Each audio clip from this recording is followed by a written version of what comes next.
কাম, best. একটু ভালোভাবে লক্ষ্য করো এই দুইটা ওয়ার্ড, এখানে আমরা বি ই এর উচ্চারণ করছি বি, আবার এখানে বি ই এর উচ্চারণ করছি বে। তো আমরা তো অনেকে ইংরেজি রিডিং শিখতে চাইছি, কিন্তু আমাদেরকে কনফিউজ করে দিচ্ছে কোথায় বি ই এর উচ্চারণ বি করব আর কোথায় বি ই এর উচ্চারণ বে করব।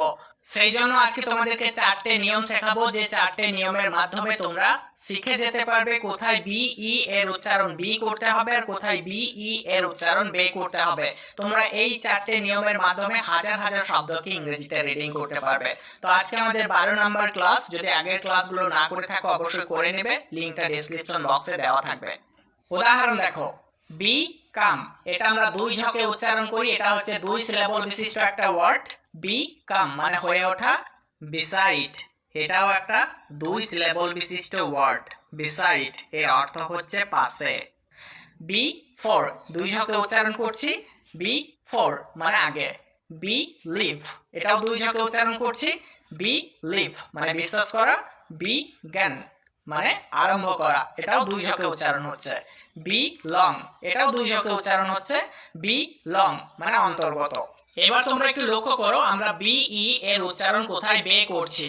বেস্ট মানে শ্রেষ্ঠ, বেল্ট মানে বেল্ট, বেল মানে ঘন্টা, বেল্ট মানে ঢেকুর তোলা, বেন্ট মানে বেঁকে যাওয়া, বেক মানে প্রস্তুত। এবার একটু লক্ষ্য করো আমরা প্রত্যেকটা বানানের মধ্যেই বি ই এর উচ্চারণ করছি বে। চলো এবার দুইটা নিয়মকে শিখে নেওয়া যাক। আমরা যখন বি এবং ই এর পরে কোনো একটা কনসোনেন্ট খুঁজে পাবো, কি বললাম? হ্যাঁ, কোনো একটা কনসোনেন্ট। তো একটু খেয়াল করো, বিকাম বানানে আমরা ই এর পরে সি কনসোনেন্ট দেখতে পাচ্ছি, এখানে ই এর পরে এস লেটারটি দেখতে পাচ্ছি, এখানে ই এর পরে এফ কনসোনেন্ট খুঁজে পাচ্ছি, এখানে ই এর পরে এল কনসোনেন্ট খুঁজে পাচ্ছি, এখানে ই এর পরে জি কনসোনেন্ট খুঁজে পাচ্ছি, আর এখানে ই এর পরে এল কনসোনেন্ট খুঁজে পাচ্ছি। এরপরে যখনই আমরা একটা করে ভাওয়েল পেয়ে যাব, যে কোনো একটা vowel, A E I O U, এর মধ্যে যে কোনো যখন একটা ভাওয়েল পাবো তখন আমরা বি ই এর উচ্চারণ করব বি। তো একটু খেয়াল করো, এখানে সি এর পরে ও ভাওয়েলটিকে দেখতে পাচ্ছি, এখানে এস এর পরে আই ভাওয়েলটিকে দেখতে পাচ্ছি, এখানে এফ এর পরে ও ভাওয়েলটিকে দেখতে পাচ্ছি, এখানে এল এর পরে আই রয়েছে, এখানে জি এর পরে আই রয়েছে, আর এখানে এল এর পরে ও রয়েছে। তো এই জন্য আমরা বি ই এর উচ্চারণ করছি বি। কথাটা খেয়াল রাখতে হবে, যখন আমরা বি ই এর পরে যে কোনো একটা কনসোনেন্ট পাবো, তারপরে যে কোনো একটা ভাওয়েল যদি থাকে, তাহলে সেই ক্ষেত্রে বি ই এর উচ্চারণ হয়ে যাবে বি। যেমন become, beside, before, believe, begin, belong. এবার তোমরা এই উদাহরণগুলোকে একটু ভালোভাবে লক্ষ্য করো। এখানে আমরা বি ই এর উচ্চারণ করছি বে। কেন করছি নিয়মটা জেনে নাও। যখন ই এর পরে দুইটা কনসোনেন্ট চলে আসবে, কি বললাম? হ্যাঁ, ই এর পরে পরপর দুইটা কনসোনেন্ট চলে আসবে, তখন বি ই এর উচ্চারণ করতে হবে বে। তো এখানে একটু খেয়াল করো, আমরা ই এর পরে পাচ্ছি এস টি, এখানে ই এর পরে পাচ্ছি এল টি, এগুলো সবই কিন্তু কনসোনেন্ট, পরপর দুইটা কনসোনেন্ট পাচ্ছি। এখানে ই এর পরে পাচ্ছি এল এল, এখানে ই এর পরে পাচ্ছি এল সি, এখানে ই এর পরে পাচ্ছি এন ডি, আর এখানে ই এর পরে পাচ্ছি সি কে। তো প্রত্যেকটাই হচ্ছে কনসোনেন্ট, এই জন্যই আমরা বি ই এর উচ্চারণ করব বে বে। যেমন best, belt, bell, belch, bent, beck. এসো আমরা আরো দুইটা নিয়ম শিখে নিই, তাহলে আমাদের ইংরেজি রিডিং শিখতে সহজ হয়ে যাবে। বি মানে মৌমাছি, বিচ মানে সৈকত, বিক মানে পাখির ঠোঁট, বিন মানে বানানের মধ্যেই আমরা বি ই এর উচ্চারণ করছি বি। এবার চলো আরো কয়েকটা উদাহরণ দেখি, তারপরে নিয়মটা তোমাদেরকে বলছি। বেড মানে বিছানা, বেট মানে বাজি ধরা, বেক মানে ভিক্ষা করা। এবার একটু খেয়াল করো, এখানে তিনটা বানানের মধ্যেই কিন্তু বি ই এর উচ্চারণ করছি বে। তো চলো এবার নিয়ম দুইটা জেনে নেওয়া যাক।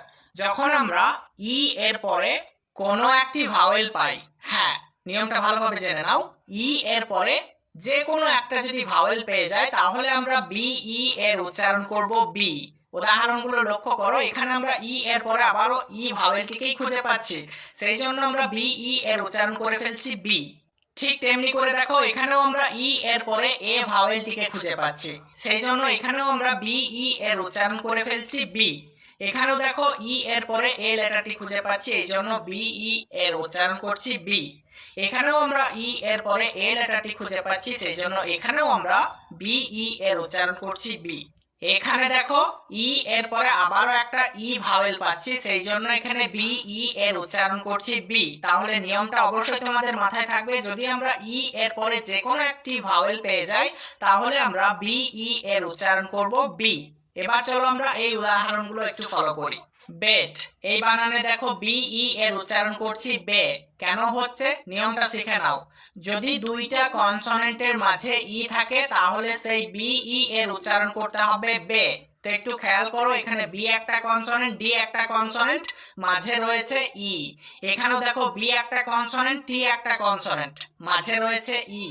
এখানেও দেখো বি একটা কনসোনেন্ট, জি একটা কনসোনেন্ট, মাঝে রয়েছে ই। তো প্রত্যেকটা ওয়ার্ডের মধ্যেই আমরা দুইটা করে কনসোনেন্ট দেখতে পাচ্ছি এবং মাঝে রয়েছে ই ভাওয়েলটি, সেই জন্য আমরা বি ই এর উচ্চারণ করব বে।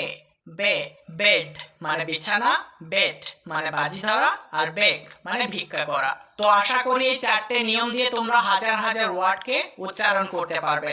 তো বন্ধুরা, আজকে এই পর্যন্তই। সাক্ষাৎ হচ্ছে তোমাদের সাথে পরের ক্লাসে। ভালো থাকবে।